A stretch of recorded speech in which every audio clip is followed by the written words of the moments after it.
IPhone তৈরিতে চীনের বিকল্প খুঁজে পেয়েছে অ্যাপল। চীন আমেরিকা শুল্কযুদ্ধের প্রেক্ষাপটে আইফোন তৈরিতে চীনের বিকল্প খুঁজে পেয়েছে মার্কিন প্রযুক্তি প্রতিষ্ঠান অ্যাপল।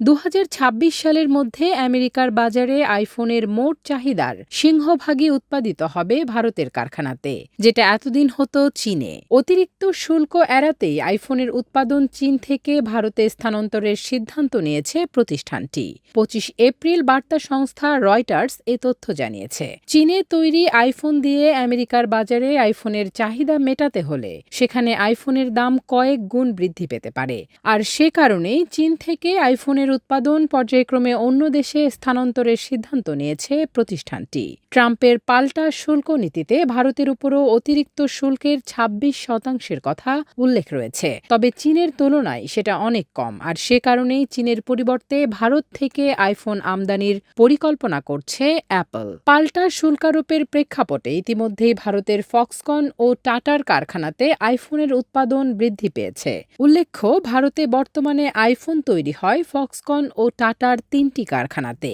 আরও ২টি কারখানা নির্মাণাধীন রয়েছে।